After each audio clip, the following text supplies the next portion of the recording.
Hello students, today we discuss class 7 subject science and your chapter is chapter number 4. Previous video में हमने इसके कुछ name formulas आपको बताए थे, अब कंटिन्यू करते हैं. आइदर एब्जॉर्बिंग और releasing energy and forming new substance.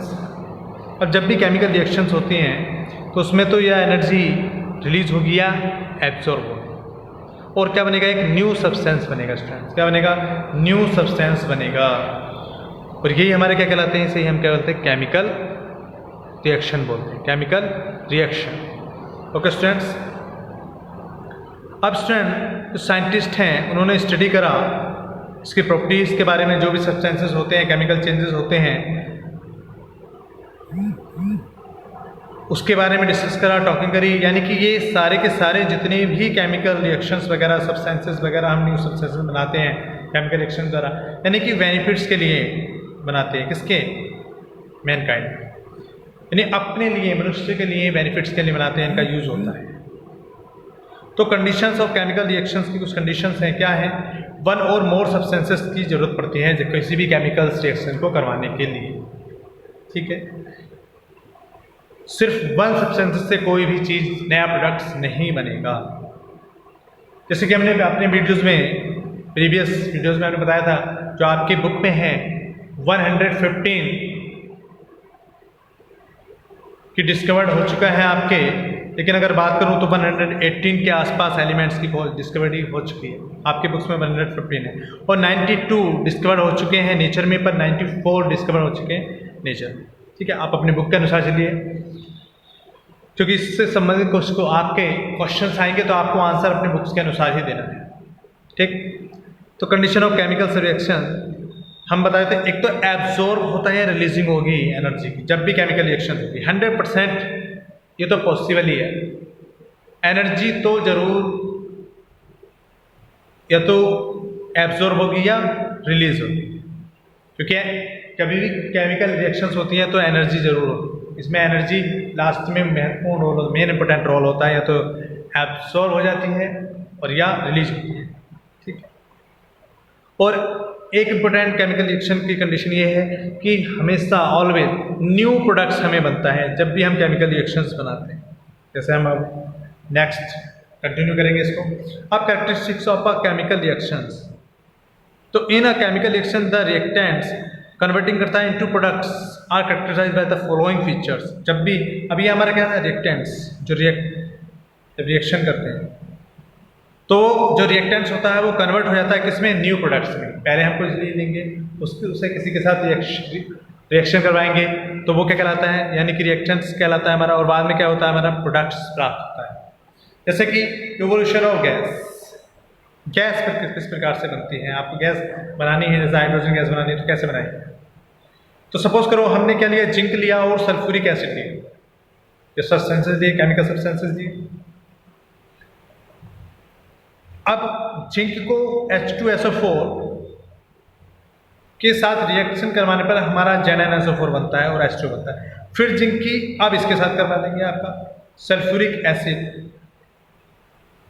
ठीक है, यानी कि जिंक की सल्फ्यूरिक एसिड कराने के बाद हमारा क्या बन जाता है, जिंक सल्फेट हमारा बन जाता है. क्या बन जाता है, जिंक सल्फेट. और क्या निकलती है, हाइड्रोजन गैस. ओके स्टूडेंट, यानी जिंक को जब सल्फ्यूरिक एसिड के साथ रिएक्शन करवाएंगे तो हमारा जिंक ZnSO4 बनता है, यानी हाइड्रोजन गैस हमारी रिलीज होती है. ठीक है, हाइड्रोजन गैस निकलती है. ओके स्टूडेंट, तो ये इवोल्यूशन ऑफ गैस, किस प्रकार से गैस का बनती है गैस, इस चीज़ के बारे में हमने यहाँ पर बताया, आपकी बुक्स में राइट है.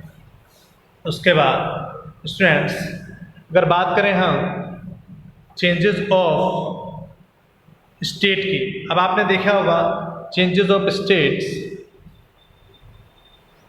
तो इन सम केमिकल रिएक्शंस में क्या होता है, अगर हम सब्सटेंसेस को स्टार्टिंग में हमने बताया था, स्टेट के आधार पर उसको डिवाइड करा था, आपका सॉलिड है, लिक्विड है, गैस है.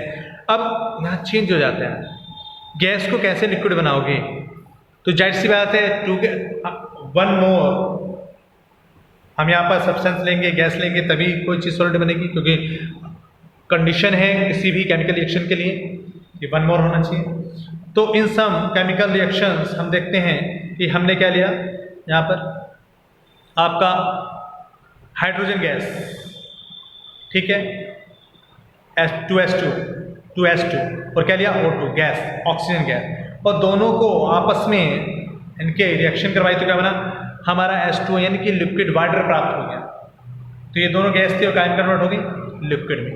इसी प्रकार से ये तो चेंज ऑफ स्टेट है, ऐसे ये बहुत सारे एग्जाम्पल हैं। ऐसे ही आप नेक्स्ट पढ़ते हैं चेंजेस ऑफ कलर, कलर में चेंज हो जाता है। कैसे कलर में चेंज हो जाता है, जैसे कि हम देखते हैं यहाँ पर CuCO3 कॉपर कार्बोनेट है, ग्रीन कलर का होता है, हीट करते हैं तो ब्लैक कलर का बन जाता है और क्या बनता है कॉपर ऑक्साइड, और क्या निकलती है कार्बन डाइऑक्साइड गैस, ठीक है। ग्रीन से कैसा बन गया ब्लैक बन गया, कॉपर कार्बोनेट कॉपर ऑक्साइड में कन्वर्ट हो गया। तो हीट करने पर रिएक्शन करने पर इसका, ठीक है, हीट करा हमने से, हीट करने के बाद ये दो भागों में टूट गया, रिएक्शन हो गई, चेंजेस ऑफ कलर। ऐसी फॉर्मेशन ऑफ प्रेसिपिटेट, अब यानी कि प्रेसिपिटेट कहते हैं अवक्षेपण। अवक्षेपण मतलब कोई ऐसा सब्सटेंसेस बनना जो इनसोल्यूबल होता है, किसी में सोल्यूबल नहीं होता, वो अवक्षेपण कहलाता है, ठीक है। तो किस प्रकार से, तो व्हेन टू केमिकल जब आप रिएक्ट करवाते हैं तो एक इनसोल्यूबल सब्सटेंस बनता है जो किसी में सोल्यूबल नहीं होगा, और वही हमारा क्या कहता है अवक्षेपण या प्रेसिपिटेट कहलाता है। तो फॉर्मेशन जैसे कि यहाँ पर AgNO3 सिल्वर नाइट्रेट का कलरलेस है, आपका सोडियम क्लोराइड के साथ कलरलेस है, AgNO3 का NaCl के साथ रिएक्ट करवाया और क्या बना सिल्वर क्लोराइड बन गया वाइट AgCl। अब एरो का आप देखेंगे, एरो का यहाँ पर सिंबल है जो डाउनवर्ड है नीचे की तरफ, इसका मतलब है ये अवक्षेपण के रूप में जो हमने केमिकल रिएक्शन करी किसी ट्यूब में, टेस्ट ट्यूब में, यानी कि परखनली वगैरह जो होती है ट्यूब वगैरह होती है उसमें, तो एक अवक्षेपण बनता है, एक बेस्ट यानी कि एक प्रकार का एक सब्सटेंस बनता है जो किसी में भी सोल्यूबल इनसोल्यूबल मटेरियल सब्सटेंसेस बनता है। तो ऐसा इनसोल्यूबल जो सब्सटेंस होता है उसमें आप डाउनवर्ड एरो का निशान लगाते हैं, ठीक है। तो ये आपका हो सिल्वर क्लोराइड इसलिए रखते हैं, ठीक, NaNO3 sodium nitrate, okay. Next है एनर्जी चेंजेस। एनर्जी चेंजेस कैसे होते हैं? अब एनर्जी चेंजेस आप देखेंगे almost all reaction are accompanied by energy change. जैसे कार्बन है और ऑक्सीजन गैस, कार्बन और ऑक्सीजन को आपस में रिएक्शन करते तो कार्बन डाइऑक्साइड बनती है और हीट एनर्जी चेंज होती है। कार्बन से किसमें कार्बन डाइऑक्साइड में, कार्बन ऑक्सीजन मिलकर बनाते कार्बन डाइऑक्साइड यानी हीट रिलीज होती है। अब कार्बन किसमें बर्न होता है? एयर में। Without air, without oxygen burn हो ही नहीं सकता, कार्बन डाइऑक्साइड बनती है, यानी एनर्जी चेंज हो गई। ये भी एनर्जी, ये किसमें चेंज हो गई? इसमें, कार्बन डाइऑक्साइड और हीट में चेंज। इसी प्रकार से फॉर एग्जाम्पल हम समझते हैं यहाँ पर, तो when a reaction requires energy to initiate the reaction is call क्या कहलाता है? एंडोथर्मिक रिएक्शन कहलाते हैं। एक होती है हमारी एक्सोथर्मिक रिएक्शन, ठीक है, इसमें हीट बाद में निकलती है। तो एक्सोथर्मिक इसमें यानी रिलीज होती है, हीट रिलीज हो रही है, और इसमें हीट क्या होती है? एब्जॉर्ब हो रही है, ठीक है। तो ये क्या कहलाती है? हमारी एंडोथर्मिक रिएक्शन कहलाते हैं। अब टाइप्स ऑफ रिएक्शन देखते हैं स्टूडेंट्स। अब types of reaction, the chemical reaction can be classified into following categories. First is combination reaction, decomposition reaction, displacement reaction, double displacement reaction, oxidation and reduction reaction. What is the combination reaction? तो combination reaction में क्या होता है? यानी कि दो substance जब आपस में मिलकर एक नया सब्सटेंस बनाते हैं, वो क्या कहलाता है? Combination reaction. सिंपल लैंग्वेज में मैंने आपको बताने की कोशिश की। तो व्हेन टू और मोर एलिमेंट्स और कंपाउंड कंबाइन हो जाते हैं, जुड़ जाते हैं और सिंगल सब्सटेंस बनाते हैं, वो कॉम्बिनेशन रिएक्शन कहलाता है। जैसे Mg को ऑक्सीजन कहते हो, क्या बनता है? 2Mg, यानी MgO बनता है, यानी हाइड्रोजन। इसी प्रकार से आपका मैग्नीशियम ऑक्साइड प्राप्त हो गया। मैग्नीशियम को किसके साथ? एयर के साथ बर्न करा, यानी कि जब मैग्नीशियम को एयर के साथ बर्न करते हैं तो बर्न करने के बाद क्या प्राप्त होता है, मैग्नीशियम ऑक्साइड प्राप्त होता है। इसी प्रकार से जब हाइड्रोजन को बर्न करते हैं ऑक्सीजन के साथ तो हमारा क्या होता है, वाटर। हाइड्रोजन और ऑक्सीजन को आपस में रिएक्शन करवाते हैं तो क्या होता है, वाटर। एक नई चीज, यानी कि एक नया चीज कॉम्बिनेशन बना।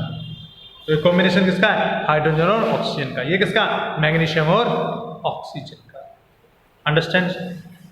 इसी प्रकार से डिकम्पोजिशन रिएक्शन। अब डिकम्पोज में क्या होता है, टूट जाता है, यानी कि कोई कॉम्बिनेशन है, यानी कि तो वो क्या हो जाएगा, रिएक्शन करने के बाद टूट जाएगा। टू और मोर सिंपल सब्सटेंस में टूट जाएगा कोई भी कंपाउंड। कंपाउंड क्या होता है, वन मोर आपके सब्सटेंस से मिलकर बना होता है। तो CaCO3 किसमें हो गया, CO में और CO2 में, यानी कैल्शियम ऑक्साइड आपका मिक्स था और ये किसमें हो गया, आपका कैल्शियम